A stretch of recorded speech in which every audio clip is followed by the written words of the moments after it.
Hello and welcome to the Anime Reviewers. I'm Apollo. I'm Zach. Matt. And today we're reviewing 91 Days Episode 3. And so, first impressions. For me, first impressions, I enjoyed the continuation of the story. Still really enjoy the anime. It's a lot of fun. I think there's a lot of really good parts in this. Yeah. Another great episode in the list so far. Definitely want to keep watching this one. Yeah, I think this is definitely one of my it's definitely one of my favorite animes I've encountered. Of newer animes that I've watched, and just like I've said about all the previous episodes, the animation quality is just absolutely top notch, and I just can't stop kind of gawking at it. Like you mentioned while we were watching it, that how awesome the cars look. Yeah. And just I love how everyone moves in. And even I had mentioned at one point, some of the small details that you could easily write off as not having. They do pay attention to those. And continuity as well in animation is a big one. And I'm just I'm absolutely hooked on all of the. I just saw something I was thinking about. Well, I'm hooked on all the drama that's going on and the overall just delivery of everything. And it's slow enough to where I can really watch a whole lot of what's going on. And I can still enjoy what's I can see what's happening around that they're not focusing on, but it's still kind of little backroom nuance things the chef scene that we'll get into a little later. Well, with that as a jumping off point, notable moments, I think you just named one. Yeah, that's definitely one of the most memorable. Before that, just to stay a little more chronological and keeping it that simple. At least in regards to notable moments, the part because the bar scene is earlier than that, right? Yes, the bar scene is just preceding it. That is to me the first really notable moment that stuck out to me. Was when he's in the bar talking to the bartender because he figured out that's where the body went missing, and he was looking for it, and that's how that was the first person he went to because that was someone he could link to it, or at least he somehow figured it out. And how nervous that bartender was, and how well it was drawn onto him, and it didn't have any kind of any of those typical tropes you'd see in animation to depict nervousness or some sort of anxiousness where they're some sort of distortion in the lines of their character, or even simple over exaggeration of features. Yeah, you could just see it in the facial expression. That to me was one of the first memorable, really memorable scene to me that really stuck out, and I actually kind of paused and thought about. Yeah. For me though, as much as I like the bigger scenes like that, for me the first memorable scene was when Avilio was taking Nero to the body to see Serpente and his friend's body, who I am all of a sudden drawing a blank on. They get in a back and forth because Serpente's body is missing, so it looks like Avilio killed Nero's friend. But there's I think it was Vincent, maybe? I think it started with a V. There's a lot of names in this hand, if I remember. There is. The sad thing is he's one of the key characters in the story. So far. So far, yeah. But it because Serpente's body is missing, it looks like Avilio killed him. But Avilio convinces Nero to let him go and find the body. But while they're having that confrontation, there's a couple of frames where Avilio Bruno, it looks like he's kind of letting out his personal emotions instead of trying to stay detached and calm-headed around these guys. You see actual borderline anger or resentment towards Nero because he's worried that he got caught up in this and that he's going to get killed before he can get his revenge. And that moment where you see that that anger in him, I thought was really important. Oh yeah, and on top of that, it could have been anger at that, but also just he had laid out this awesome plan, and suddenly the body's gone, and he has no idea where it went. Yeah. So it's like, dang, I set up this master stroke, and it's ruined. Which actually, that got me when I first saw this, that I thought for a while that Serpente had lived somehow, because we never saw blood when he got shot, and they made sure you see that, and then suddenly the body's gone, and I wonder if he faked his death or had like a bulletproof vest or something. We find out later that's not the case, but it leads you on that early on. Yeah, it does lead you on just enough to like have that question in the back of your head. I definitely felt that way when I watched this. Yeah. Because I haven't previously seen it, so really, like, it was, I was, that's what I thought, actually, until they reveal who did Yeah, it. until they reveal he's in fact actually dead. But yeah, it definitely leads you on to believe that. And they do a really good job at it too, because it's like you don't see blood trails or anything. I think you see like a couple drops on the ground where Serpente's body was, but that's about it. It's not like a pool of blood or anything like that. It's way less than you'd think would happen from a guy that got shot twice in the chest. Yeah. And that, like, that's why, like, that restaurant, that chef scene is so cool, is because it's that, like, how there's actually, like, two kind of subplots going on with the overall plot of him trying to get, like, his master murdered. Like, there's a subplot of what happened to the body. Then there's also a subplot of how the gangs are reacting to it, and that's what, like, the chef scene establishes how the Venettis, the Orko family is reacting to the whole situation. Yeah, it is the Orko. The Orko family is reacting to the whole situation, and they're having dinner, and it's represented so well, like, with how he's treating the chef, and how he's just so casual, and like just establishing his dominance and power over like everything, and what that chef represents. At least that's what I really interpreted that whole scene about, was I was focused on the chef and how he was being treated, and how he, like, it felt like no matter what he was doing, he couldn't satisfy him, because he was just demanding more. He just wanted more. He wanted him to give more, and then he was just going to punish him for not meeting his exact expectation. Yeah. And then that hilarious part where Fango walks in after the chef gets dragged off, presumably to his death. He eats it and there's not enough butter. Yeah. Which was the complaint of the boss of the head, that took one bite, not enough butter, spits it into the chef's hat. And that was where you counted on the animation, how you could... Yeah, that's actually... It's a brief little thing, and it's easy to miss, but, like, after he spits it in the hat, he hands it to, like, a butler that's on the side. And you see, like, the red sauce, like, there's a little pool of it at the bottom of the hat, at the bottom of the overturned hat. Yeah. Which I thought, like, it's a neat little animation thing, like... No one would have missed it if it weren't there, but... Exactly, yeah. It'd be super easy to just write off and just non-continuity thing. And there are tons of series that do stuff like that. But I love the continuity. Yeah. And also I really like the context of that scene, in that he takes a bite, complains there's not enough butter, and the chef says, but you told me last time there was too much. And he's saying you can't just subtract an ingredient, it's about the harmony between them.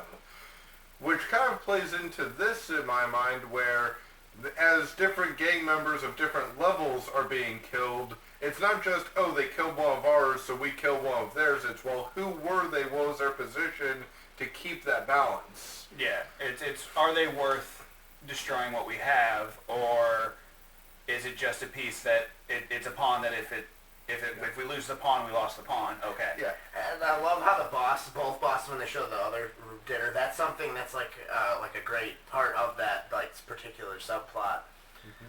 Is that like how both of the leaders are like, we need to be. I think it's a measured response. Yeah, that's what it is. Yeah, measured response. Yeah, and I just love how that like really sets a tone of how like there's like a shift in like who's in charge and stuff, how these new guys are, the ambition they have, and how cutthroat, like that chef represents so much. How it shows also how like cutthroat their organization is, that if they don't produce, they don't give what they want, they're as you said, they're expendable. They're totally expendable.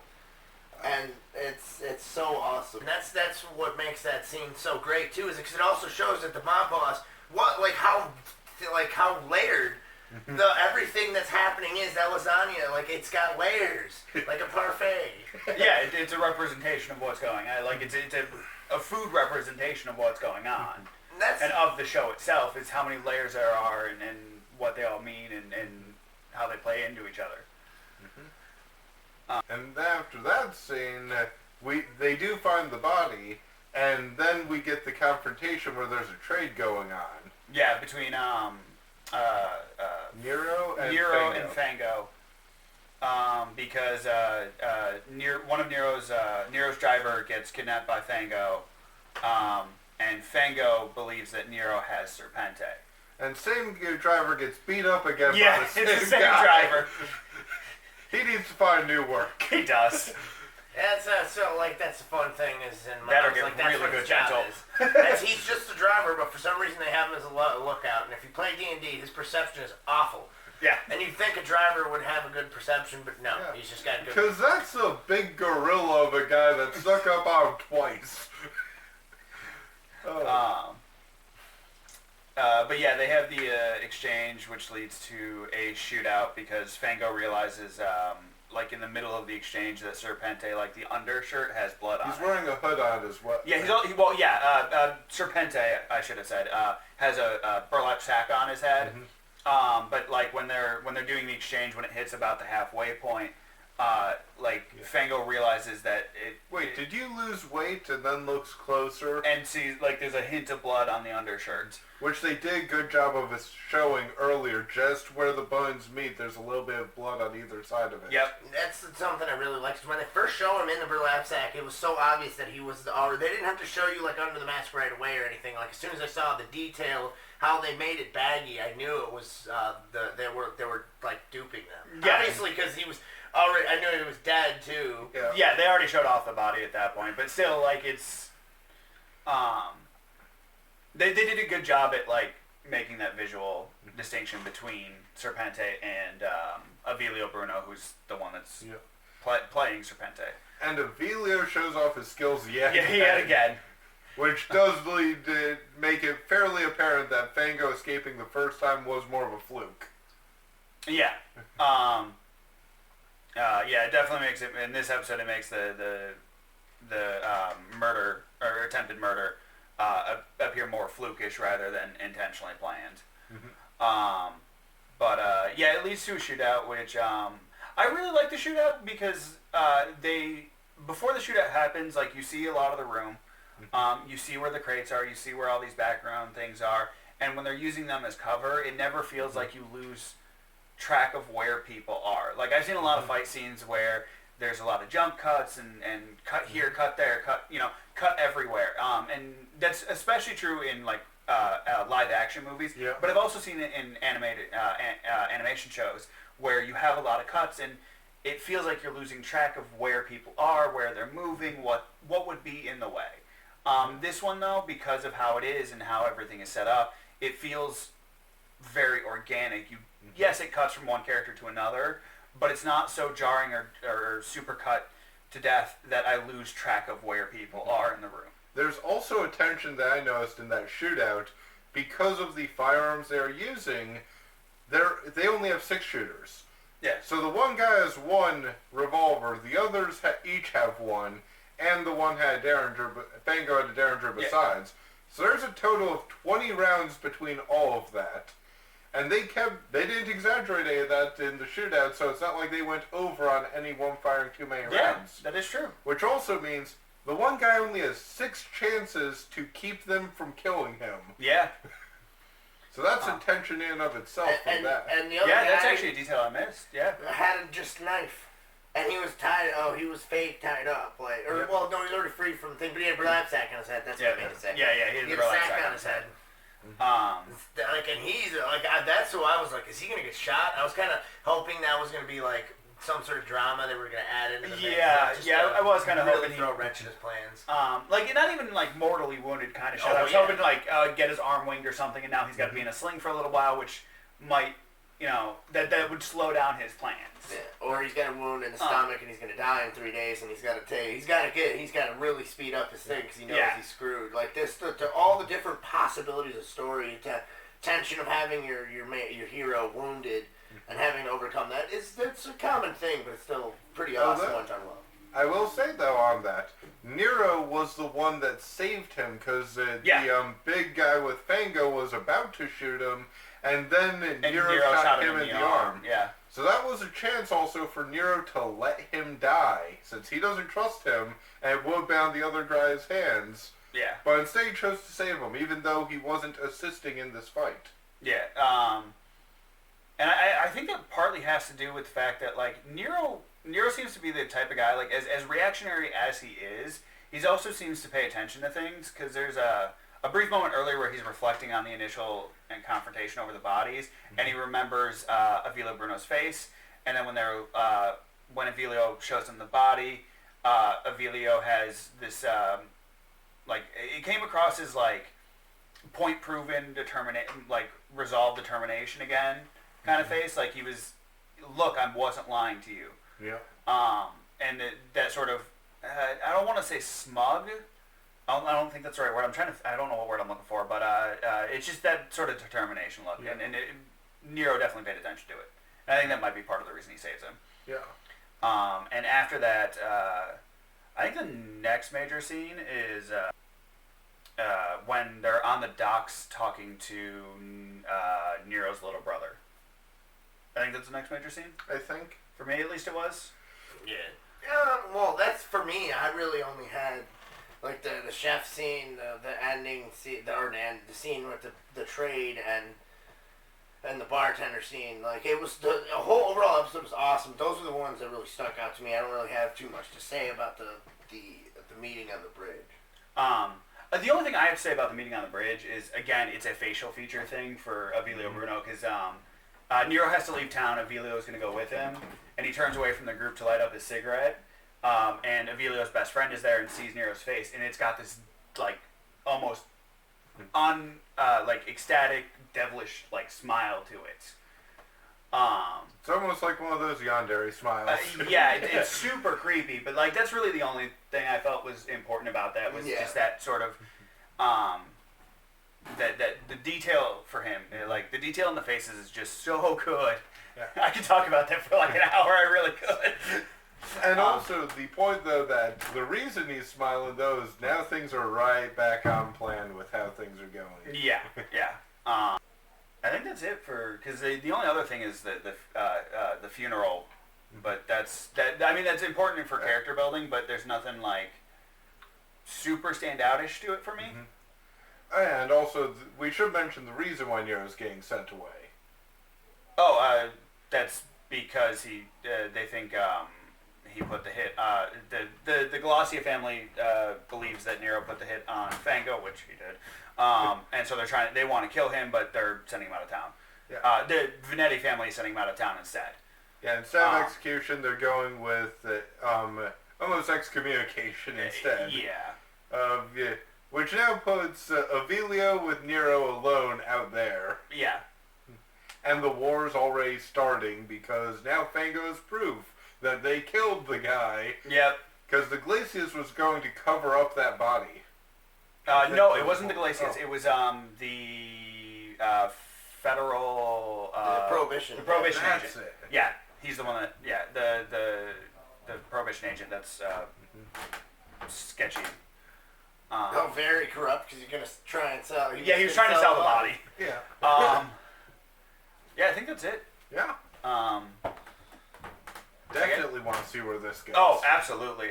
For final thoughts, I'm definitely continuing. And I highly recommend you do. Yep. If you love the animation, you love noir, and you love the story, like, definitely continue. I did a little bit. I'm going to absolutely finish the series. I think it was awesome. And I'm definitely going to finish this. I'm looking forward to it. Yeah. And last kind of final thought on that, even if you're not a fan of anime because of the tropes, this is one that takes itself seriously without them. Yeah, it definitely feels that is true. like it's not super tropey. a crime drama, just one of those crime-driven dramas, like Boardwalk Empire or Sopranos. If you're not too into anime, but like someone's trying to have you watch something, this is probably something you want to watch. Yeah. So, other than that, I think that wraps it up. Take care. Hope you all enjoyed. See you next time. Have a good one. Thank you.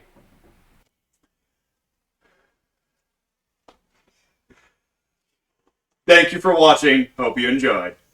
Like, comment, and subscribe for more content, and get that bell on. For updates, please follow us on Twitter and Facebook. The links are down below.